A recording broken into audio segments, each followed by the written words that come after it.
Bueno, José Miguel, estamos una vez más en lista de espera, este improbable podcast que subsiste, yo creo, a pesar de nosotros, ¿o no? Yo creo que ha sido impresionante, ¿o no? A pesar de todo, contra viento y marea. Contra este marea. Así es. Bueno, hoy tenemos un invitado realmente lujo. Bueno, hemos tenido muy buenos invitados en el programa. Y hoy tenemos una invitada, la doctora Paulina Núñez, que es la que yo he sido compañero en la universidad, y fuimos colegas en el San Juan, ahí en la Universidad de Chile, que es una renombrada especialista gastroenteróloga, también especialista en enfermedades inflamatorias intestinales, que ella nos va a explicar qué es eso. Yo estoy seguro que nos va a explicar qué son las enfermedades inflamatorias intestinales y con ella queremos conversar justamente de estas enfermedades que son la colitis ulcerosa, la enfermedad de Crohn, pero también explicar de cómo es el acceso a los tratamientos, porque sabemos que es un tema polémico que sale constantemente en las noticias, que involucra a la ley Ricardo Soto, así que es un tema para justamente para lista de espera. Bienvenida, Paulina, un gusto tenerte acá. Hola, muchas gracias por la invitación, Juan Carlos, y obvio que feliz de poder participar con usted y con José Miguel. Y, por supuesto, de explicar un poco qué significa la enfermedad inflamatoria intestinal. Esto involucra dos enfermedades, colitis ulcerosa y Crohn. Esta podríamos decir que es una enfermedad que está cada vez más en boga. Estamos viendo que hay una incidencia mayor en la población, que estamos llegando casi al 1%. Y que en definitiva es una enfermedad que afecta al intestino, que puede ir desde la boca hasta el recto, o sea, todo el intestino se puede afectar, tanto el intestino delgado como el grueso, pero cuando se afecta cualquiera de estas partes, hablamos de enfermedad de Crohn. Cuando se afecta solo el colon, hablamos de colitis ulcerosa. Oye, Y esto va de síntomas. Y pregunta, porque uno, ya, no iba a hablar un poco de los síntomas, pero uno escucha esta enfermedad, ¿por qué de repente empezamos a hablar de Crohn, ¿no? Porque antes nadie escuchaba esta enfermedad o era algo tan infrecuente y de repente, obvio, te interrumpí en el momento que iba a decir los síntomas, que creo es muy importante, pero ¿por qué, después de que nos cuentes cuáles son los síntomas, por qué pasa que hablamos tan frecuentemente ahora de esta enfermedad y antes no pasaba? Sí, como te digo, esta es una enfermedad que ha ido creciendo en el mundo y acá también en Latinoamérica. Y eso es muy interesante de observar, porque estuve revisando un poco en cuanto a epidemiología. Esto habitualmente se da en países desarrollados, que tenemos una corriente norte-sur, que significa los países del más del norte, Noruega, Finlandia, tienen más casos que los países de Europa más cercana al Mediterráneo. Sin embargo, se ha visto con el paso de los años que también se ha ido incrementando en otras latitudes y lo que se cree es que muchas veces la industrialización, el uso de antibióticos, la comida no tan natural y más procesada están generando estos casos. Y es tan impactante que se habla incluso de una curva epidemiológica, que al principio hay más casos de colitis ulcerosa, que podríamos estar diciendo que es una relación 3:1, pero a la larga, cuando ya empieza esta causal, van aumentando los casos, la incidencia aumenta y podemos llegar incluso a 1:1 como lo que pasa en Europa. Nosotros Claro, como médicos que nos Paulina, ahí dedicamos. también, perdón, solamente para interrumpirte un segundo, también ahí hay una mejora en el diagnóstico, que es lo que pasa, la diferencia entre los países desarrollados y en vía de desarrollo. En general, los países a medida que se van mejorando también van permitiendo una mejora en los diagnósticos y eso también aumenta, digamos, o cambia las incidencias y la epidemiología. Sí, pero yo creo que a pesar de que tenemos un diagnóstico más oportuno, yo creo que la cantidad de casos que estamos viendo se está viendo porque hay un número de casos nuevos que están apareciendo. Y es ahí la importancia Ujú. de saber los síntomas, poder consultar a tiempo, porque claramente mientras antes el diagnóstico tiene un mejor pronóstico a futuro. Pero yo ¿Y, creo que igual hay que tener conciencia de que van a empezar a aparecer más pacientes con enfermedad de Crohn y y que cuál- y- eso, y- y cuáles los son que nos esos dedicamos a síntomas eso, lo estamos viendo. para que las personas lo sepan y también puedan consultar oportunamente? Sí, mira, los síntomas clásicos de la enfermedad inflamatoria es diarrea, sangrado en deposiciones y dolor abdominal. Sin embargo, esta enfermedad yo digo que es la más internista de todas, que involucra muchas subespecialidades. Puede haber un ojo rojo que sea doloroso, puede haber una uveitis como causante, pero también lesiones en la piel, que puede ir desde un pioderma gangrenoso a lesiones que son dolorosas, violáceas, que se encuentran en extremidades inferiores y que son un eritema nodoso, que pueden ser claro síntoma de actividad.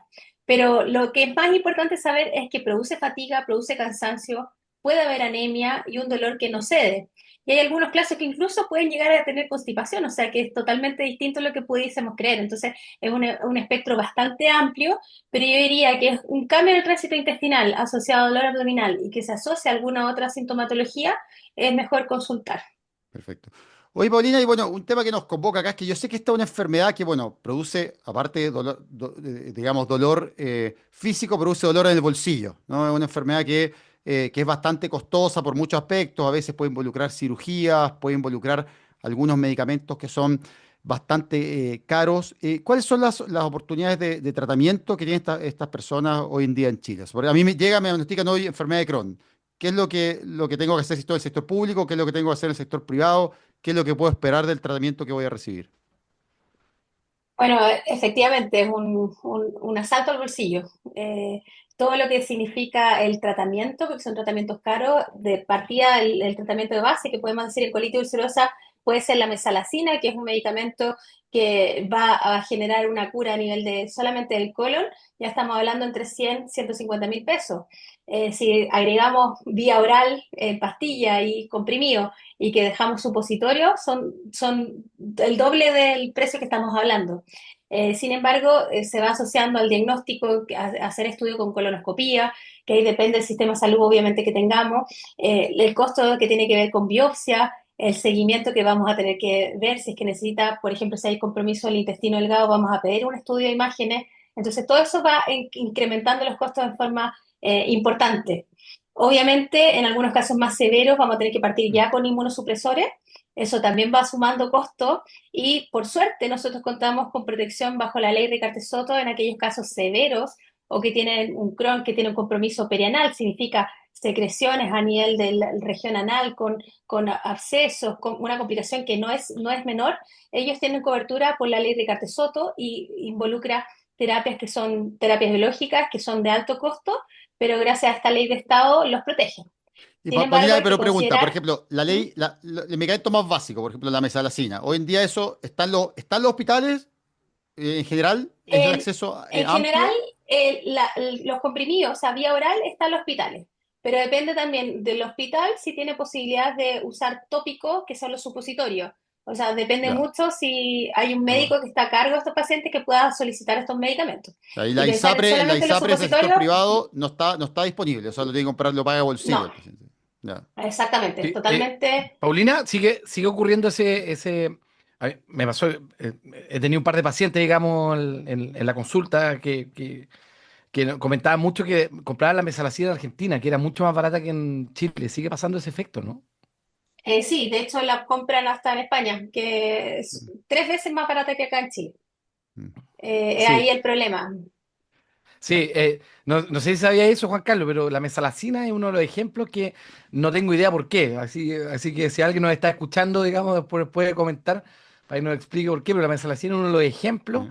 donde en Argentina o en otros países es tremendamente y marcadamente más barata el tratamiento. Tú sabes que hay algunas empresas que se dedican a importar fármacos y uno de los fármacos top que importan, digamos, o que se hace mucho la diferencia entre el mercado nacional y el extranjero es la mesalacina. Oye, Paulina, entonces Y estamos no hablando solo, que. no solo la mesalacina, ¿eh? Para no dejar esta idea ahí, José Miguel, No, no, no, no. tiene una Claro. cantidad de medicamentos disponibles en Argentina que a nosotros nos encantaría poder utilizarlos. O sea, ellos tienen primera línea, distintos tipos de terapia y que en definitiva va a la mano de la terapia personalizada que estamos hablando con los pacientes. No todos los pacientes se benefician de un tipo de tratamiento como el que tenemos Sí. nosotros. Acá es una línea y no hay otra más. Y lamentablemente, y acá viene una crítica, es que si no está la ley Ricardo Soto, y dicen no tiene cobertura. Entonces, como sistema de salud y SAPRE, si no está la ley de carta ellos nos quieren cubrir algún otro tipo de terapia y a pesar que nosotros sabemos que tiene indicación. Claro, eso es muy importante porque acá hay una ¿Viste? Viva paradoja la, que se con esta enfermedad que viva los la pacientes libertad, de carajo. FONASA tienen mejor cobertura en el sector público por tener acceso, por ejemplo, a medicamentos como estos. Y los pacientes de ISAPRE, la mejor cobertura que pueden tener es por la ley Ricarte Soto, que paradójicamente es la única parte del sector, digamos, del aseguramiento que es universal, ¿no? Porque la ley Ricarte Soto cubre el sector privado y cubre el sector público. Entonces, cuéntanos, Paulina, ¿cómo es el acceso ya a estos medicamentos? Digamos ya, no me funcionó la mesalacina, no me funcionaron los medicamentos, por así decirlo, más básicos. ¿Cómo es el acceso ahora a esta segunda línea? ¿Cómo funciona la ley Ricarte Soto? ¿Está bien? ¿Está mal? ¿Cómo podríamos mejorarla? Bueno, mira, como puede hacer el ingreso es que necesita ser un médico gastroenterólogo o coloproctólogo que estén inscritos en la ley de Carlos Soto. O sea, partimos ya primero con una discriminación asociada de que esté en el sistema. Segundo es cuando ya fallan algunas terapias como inmunosupresores, ahí uno hace la diferencia de utilizar estos medicamentos.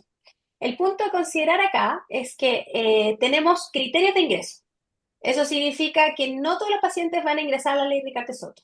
Uno de los puntos es colitis ulcerosa, por ejemplo, si es una crisis grave, ahí ingresa al uso de infliximab.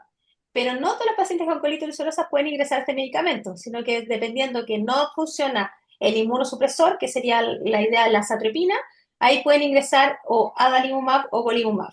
Pero si nosotros hablamos de esas tres terapias, son la misma familia, o sea, estamos hablando de un solo tipo de terapia. Y de esas terapias tienen contraindicaciones, tienen efectos adversos y en pacientes que no se pueden, tienen una posibilidad de no respuesta entre un 20 a 30%. Y si quedamos en ese grupo que tiene un 20 a 30% o hacen una reacción adversa, no tenemos más que ofrecerle, ni siquiera por el sistema de ley Ricardo-Soto, que a pesar de que ya vamos en la sexta solicitud de decreto, desde que ingresamos con enfermedad crónica en el 2017 y el 2019 para colitis ulcerosa, no ha habido ningún avance en terapias como sí lo ha habido, en, por ejemplo, en artritis reumatoide.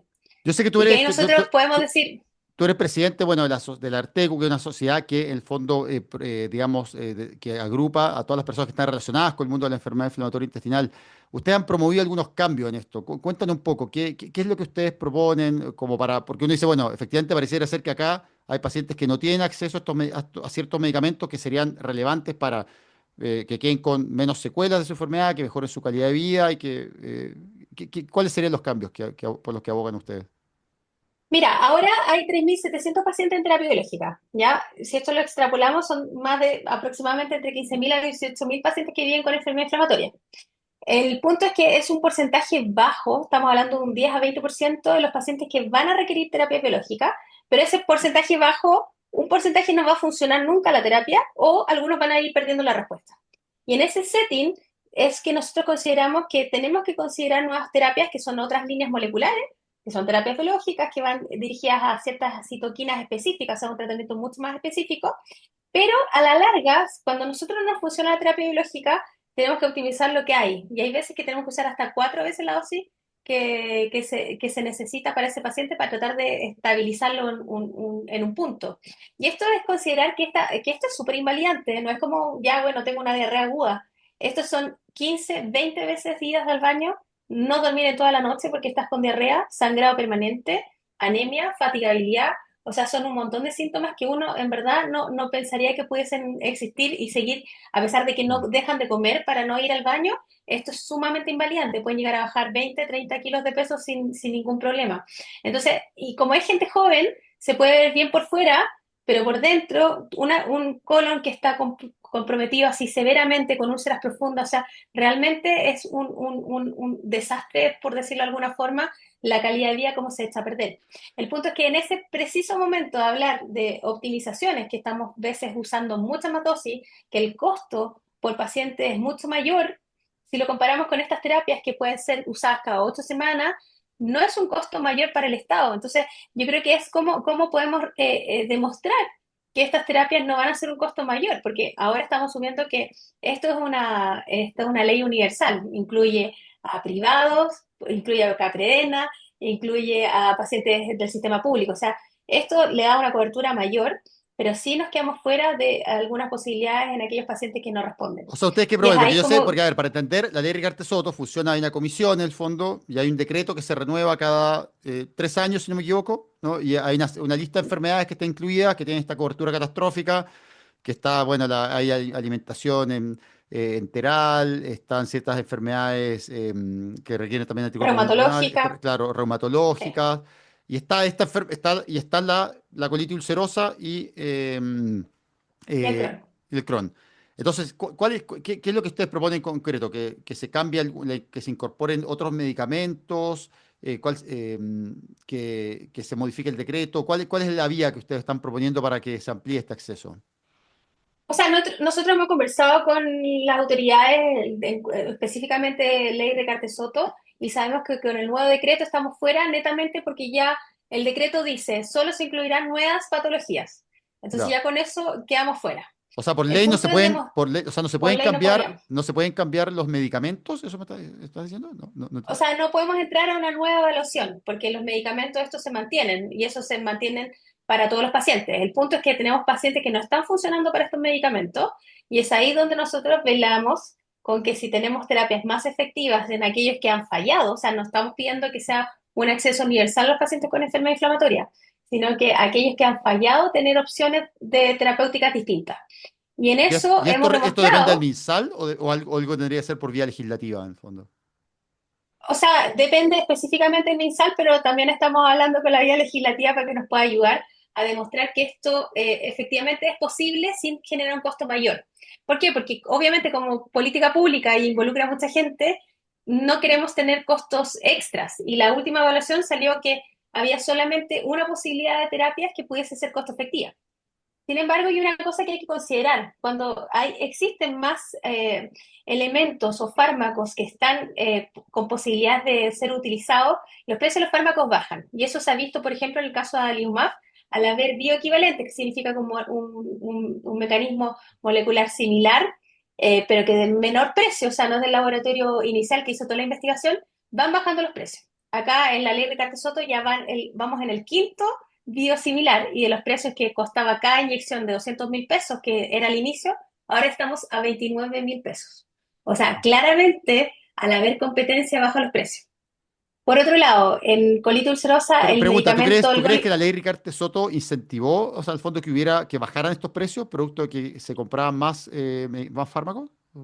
o sea, yo creo que el tener competencia en ingresar a la ley de Cartes Soto, porque igual es un número grande de Sí. pacientes, hace que vaya a competir Mm, los distintos claro. productores de medicamentos y que haya en definitiva precios más bajos. Sí, eso es Eh, interesante, porque en otros Claro, países pero se ha visto cosas similares, que en el fondo, cuando hay, por ejemplo, cuando el Estado puede hacer pool más grandes de compras, y de hecho funciona, por ejemplo, a nivel del fondo rotatorio del OPS, por ejemplo, cuando compra vacunas, mucha gente no sabe eso, pero por ejemplo, Chile está en el fondo rotatorio del OPS, que permite sumar a nuestro país a la compra de vacunas como a nivel latinoamericano, y eso le permite un acceso a un costo mucho más barato. Entonces, nuevamente es un ejemplo, yo creo, donde a veces el mercado no se regula solo, ¿no? O sea, en el fondo a veces hay políticas en el fondo que pueden promover en el fondo que los medicamentos bajen de precio al gestionar mayores pool de compra. De José Miguel, ¿no? Que quería sí. decir. Ahora, Juan Carlos, sí, no, ahora, lo que también hay que señalar en el fondo, para ampliar un poco la discusión, es que estos problemas, digamos, o estos puntos que señala la doctora Núñez, ¿no es cierto? También se ven en otro, si nosotros le vamos a preguntar hace 2 años a los reumatólogos de artritis reumatoide, digamos, pasaba lo mismo. Los pacientes que estaban con fibrosis quística, digamos, porque en el fondo lo que va pasando es que esa es la otra cara que genera estos fondos, digamos, es que finalmente las inclusiones generan ciertos beneficiados, pero a su vez esas inclusiones generan exclusiones de pacientes que no son beneficiados, tanto de estas enfermedades como de otras. Entonces, finalmente estas discusiones son discusiones que no se dan solamente en Chile ni solamente en Ricardo Soto, sino se dan en el fondo a nivel mundial y donde hay como stakeholders y interesados que generan presiones, digamos, para ir a lado, porque de hecho te iba a preguntar eso, porque en el fondo la pregunta es, bueno, si tenemos datos de que genera beneficio económico, si tenemos datos de que en el fondo hay pacientes que están quedando excluidos, ¿por qué no se incluyen, digamos? Ese como sería como la pregunta para que se podría hacer alguien que esté escuchando ahora, digamos. Sí, no, por supuesto, pero bajo esa misma línea, lo que estaba hablando antes, de al tener la competencia, por decirlo así, que baja los precios, que es como el libre mercado, en definitiva, vemos al otro lado que hay terapias que no tienen competidores y el precio desde el 2017 se mantiene igual, ¿Como cuál, por ¿ya? O sea, ejemplo? no ha bajado. Golimumab, ya Ya, para colitis ulcerosa inmunorrefractaria, 670.000 por Cenabas y se mantiene en el mismo precio actual, ya. ¿ya? O sea, no es posible comparar el adalimumab a 29.000 pesos versus a 670.000 pesos. O sea, Mm. ahí vemos que cuando no hay competencia, no existe esa opción de que bajen los medicamentos y eso es lo que proponemos, o sea, que podamos tener opciones y así mismo se va a ir regulando un poco el mercado. O sea, que se Pero puede la que abrir la hablamos un compra, que poco, se puede abrir la compra a otros medicamentos distintos de los que están en el decreto, en el fondo. exactamente. Oye, Y bajo esa misma premisa es que nosotros porque hemos hablado con el ministerio, nos decían, bueno, es que no sabemos cuántos pacientes con enfermedad inflamatoria hay en Chile. Y nosotros como ACTECU, que significa Asociación de Trabajo, nos hemos puesto las pilas de buscar y hacer una evaluación y tener efectivamente cuántos pacientes hay y se está haciendo un registro chileno de enfermedad inflamatoria. Y que salió hace poco, el registro de enfermedades raras, nosotros lo estamos haciendo con nuestros pacientes de forma prospectiva y ya llevamos más de 3.100 pacientes registrados de forma que nos va a ayudar a después hacer políticas públicas, nos va a permitir Mm. hacer investigación y demás. Sí, Y yo bajo quiero eso destacar, mismo, yo quiero destacar ese registro porque efectivamente en Chile nos faltan mucha estadística de cuáles son las enfermedades que padecen los pacientes. Sabemos mucho de qué se mueren las personas, pero desgraciadamente el de qué se mueren las personas no siempre es algo tan útil para tomar decisiones de política pública, porque obviamente está lleno de enfermedades, por ejemplo, como la enfermedad de Crohn, que puede pasar, pero en general no suele pasar que se muera la persona de la enfermedad, pero sufre un deterioro sustantivo de su calidad de vida que puede llevar a vivir por décadas con eso. Entonces, efectivamente, creo que es una iniciativa muy potente y que uno echa de menos que iniciativas como esta haya para otras enfermedades, porque de repente se tiran, cada vez que hay estadísticas, digamos, de enfermedades, uno habla de Estados Unidos, no sé qué, y como que nunca hay una cifra chilena. Uno gustaría decir, bueno, pero ¿cuántos son los chilenos que tienen esta enfermedad? Yo creo que ustedes han hecho algo muy valioso ahí en poder decir, mira, ¿sabes qué? Tenemos 3.500 personas con enfermedad de Crohn en Chile. Esto es lo que, esto es muy concreto. Oye, Paulina, y esa línea, ¿qué piensas tú? No sé si lo han conversado alguna vez de, por ejemplo, esta idea de crear una institucionalidad que evalúe la costo-efectividad como forma más seria, ¿no? Como en el Reino Unido está esto que se llama el NICE, ¿no? Que permite decir, mira, ¿sabes qué? Este medicamento lo vamos a pagar a este precio, ¿no? Porque a este precio nos genera cierto beneficio en salud para toda la población, pero quizás a este precio ya no. ¿Han conversado eso? ¿Qué piensan ustedes al respecto? No sé si... Perdón, claro, y eh, eso, perdón, y eso a su vez genera, evita ciertos problemas que tenemos en Chile, como por ejemplo este tema legal, que queda una canasta queda incluida en una ley y en el fondo para modificar esa ley, en el fondo es mucho más difícil la evaluación de la evidencia y la costo efectividad y todo eso. En el fondo, como va a complementar la pregunta, observación de Juan Carlos. Sí, no, totalmente de acuerdo. Nosotros somos muy partidarios de que se haga medicina basada en la evidencia, saber cuál es la mejor evidencia que existe, tanto para la seguridad del paciente, la efectividad y también costo-efectividad. Ya, yo creo que acá falta un poco de poder evaluar efectivamente cuál es la dosis que estamos utilizando de medicamentos, porque muchas veces la comparación que se hace ahora es casi 1:1. Entonces, muchas veces utilizamos más dosis de un medicamento y que creemos que falta un poco parte que nosotros podamos también ayudar en esa evaluación de las terapias, porque muchas veces no hay un gastroenterólogo que esté encargado de decir, oye, esta es efectivamente la terapia que se está utilizando, estas son las dosis, esto es lo que podemos optimizar con esto y ahí evaluar realmente qué está pasando. Y yo creo que un estilo de tener como una ETESA que sea, que es lo que hay ahora, pero que tenga más participación de distintos sectores, eso nos puede ayudar a tener una mejor evaluación. Oye, vale, y una pregunta. Uno ve mucho que, bueno, hay tema de acceso a gastroenterólogo. Ah, de hecho, entre paréntesis, quiero comentar, no sé si vieron la situación que pasó en el Hospital El Pino, hablando de gastroenterología, que se quedó sin gastroenterólogo. No sé si escuchaste, si lo escuchaste, José Miguel, que fue por temas delictuales, asaltos, renunciaron todos los gastroenterólogos. Y bueno, uno se pregunta en la práctica, ¿cómo hacemos para... ¿Qué piensan ustedes? ¿Cuál podrían ser alternativas para dar acceso? Porque, por ejemplo, ahora hay una población en El Pino que efectivamente se quedó sin gastroenterólogo. ¿Cómo podemos, eh, qué han pensado ustedes? ¿Cómo podríamos facilitar ese acceso? ¿Qué ideas tienen al respecto? Que ya no sean solo los medicamentos, sino quizá de llegar, cómo hacer para que las personas lleguen a un médico finalmente, que pueda haber esta enfermedad.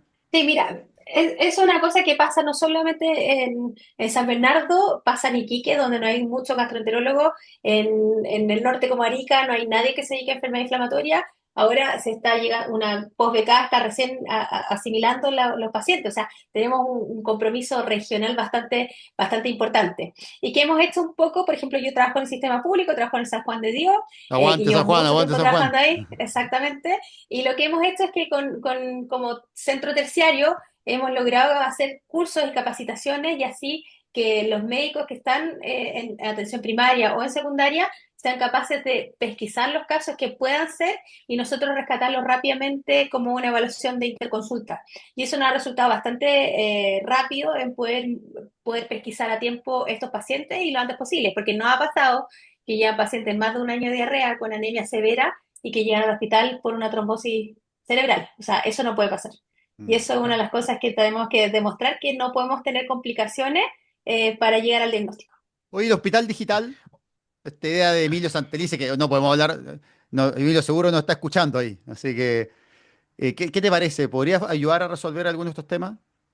de Por acceso? supuesto que sí, yo creo que a mí me gusta mucho hacer telemedicina, eso permite acercar a los pacientes de regiones, sobre todo en las zonas más extremas y también donde no hay posibilidad de médico, y así uno puede hacer un diagnóstico más oportuno.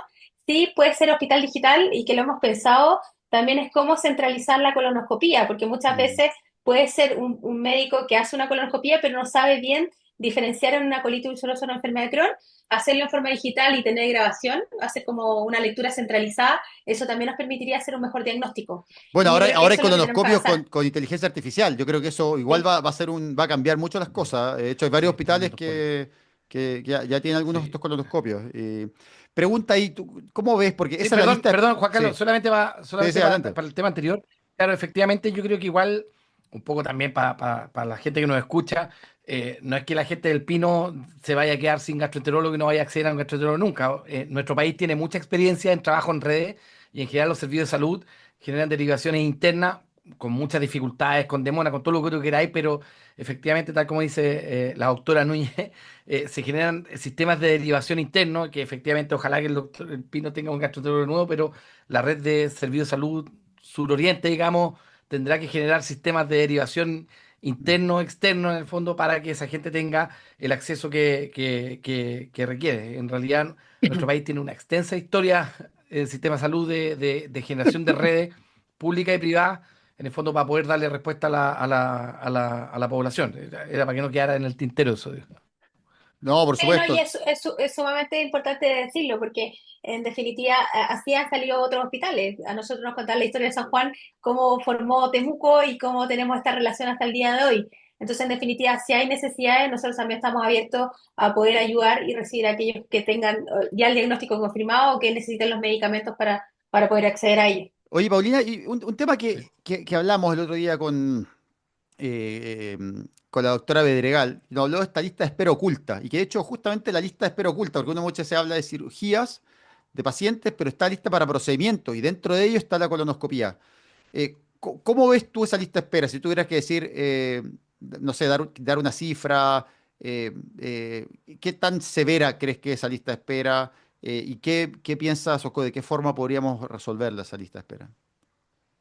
Yo creo que esa es una muy buena pregunta y vamos a partir con la parte quirúrgica, ¿ya? Hay veces que se habla que la colitis ulcerosa, cuando no hay respuesta a la terapia, la alternativa es una cirugía, ¿ya? Pero el problema de las cirugías es que quedan con una bolsa de colostomía y tienen que hacer una reconstitución. Y esa reconstitución pueden pasar 3, 4, hasta 5 años sin poder tener una reconstitución y estamos hablando de pacientes de 20 años. ¿Te Mm, imaginas con una bolsa de ostomía a los 20 años tratando de hacer una vida universitaria? claro. Una Es, ostomía, para es las personas algo que no no saben, menor. o sea, es una bolsita en el fondo por donde sale el colon a través de la pared abdominal y evidentemente, claro, es algo que dificulta mucho la vida cotidiana. Y tú dices, esa espera 5 años, impresionante. Realmente muy Sí, y duro. esas se pueden complicar, puede haber una zona que se tuerzan, que haya una torsión de la ostomía, hay complicaciones mayores, Mm, pero lamentablemente quedan como en lista de espera oculta, dado que lo que se necesita como coloproctología, aquellos médicos cirujanos que se encargan de eso, es que resuelvan el GES y que es cáncer de colon. En claro. definitiva, tienen prioridad, mucha más prioridad que sobre una reconstitución. Entonces, igual ahí aparecen más problemas, cirugía, eh, complicaciones que después no se puede, nos dicen que no se puede reconstituir porque ha pasado mucho tiempo, Mm, y eso. En cuanto a las colonoscopías, efectivamente la lista de espera que nosotros tenemos es muy alta. Sin embargo, hemos creado con lo mismo, de tratar de hacer un acceso un poco más oportuno y hacer sobrecupos para poder evaluar a los pacientes más graves. Y ahí mismo yo te diría que en el hospital tenemos la posibilidad de resolver a aquel paciente que ingresa por urgencia y que requiere terapia biológica. No hay una lista de espera más alta que más de una semana para hacer una colonoscopía, pero eso en base al esfuerzo que tiene el equipo para poder hacerlo. Pero Ujú. si nosotros pensamos en control de tratamiento, todo eso se va atrasando. Entonces ahí también es como lo vamos haciendo. Pauli, ¿y qué piensas quizá? Claro, en general, también, perdón, Eh, Juan Carlos, también hay que señalar ahí también que también este es un problema mundial, digamos. En general, la colonoscopía es una prestación que les cuesta a los países, digamos, poder soslayar, y en general los mayores éxitos se dan con sistemas como de estratificación. De fondo, ustedes lo hacen en base al esfuerzo del equipo, Hay otras partes que digamos que se hacen como en el fondo tratar de seleccionar los pacientes que lo requieren más urgente, se les hace urgente, los pacientes que requieren menos urgente esperar un poco el control, pero efectivamente nuestro país tiene un problema, digamos, de colonoscopia, ¿para qué hablar de cáncer, digamos, y de Mm. otras patologías? Imagínate que estamos hablando de una patología dentro de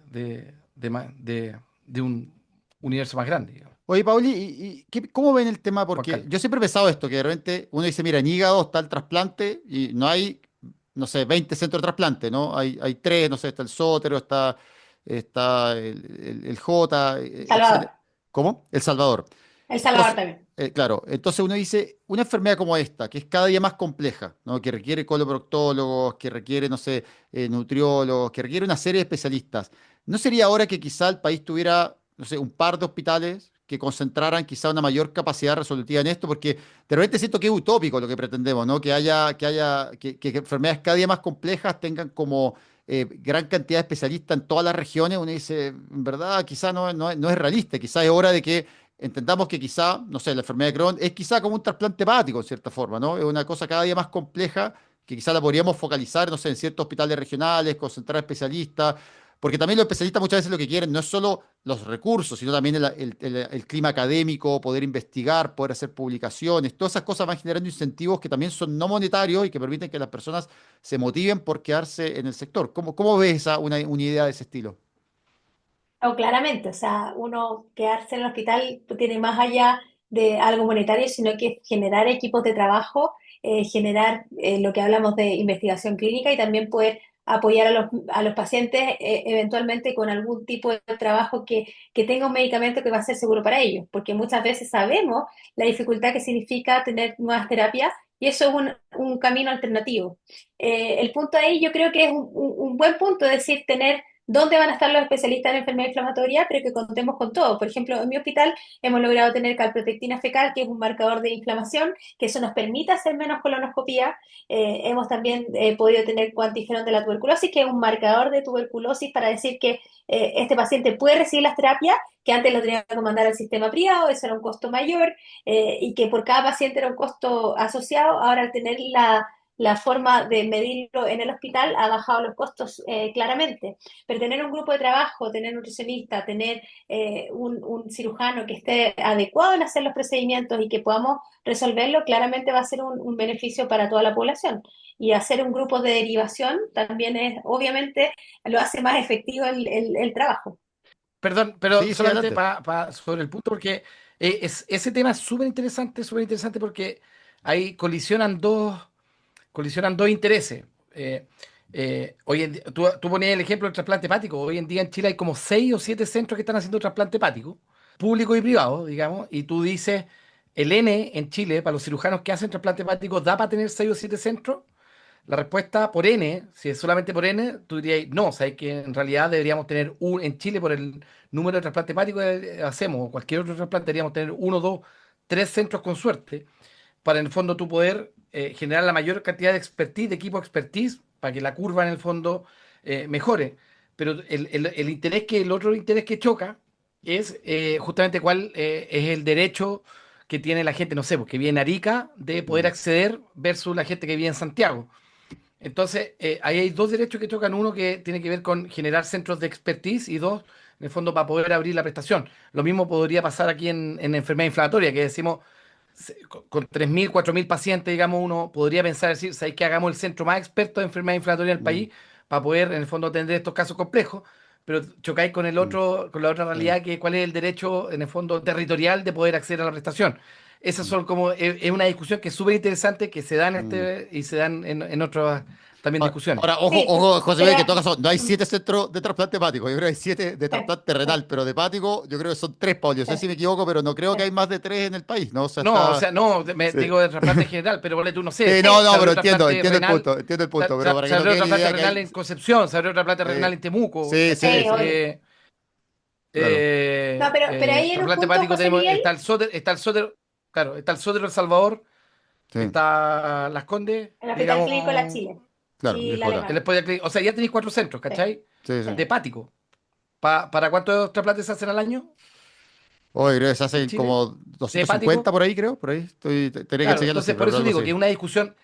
por eso te digo que es una discusión. ¿Por qué? Porque a nosotros los doctores nos encanta tener el equipo Mm, más caperuso, donde podamos tener N, donde podamos tener investigación, pero eso choca, digamos, con el otro tema que tiene que ver con la expertise de cómo tú generáis como los equipos más profesionales para que en el fondo tengan los mejores resultados. Y por otro lado, tú tenés el interés en el fondo de la justicia territorial, por decirlo de alguna forma. mm. Que en Sí, no, Chile nos pero pasa mucho ahí yo creo que la por esta justicia geografía. territorial se puede ir mejorando con lo que hablamos con el acceso a telemedicina.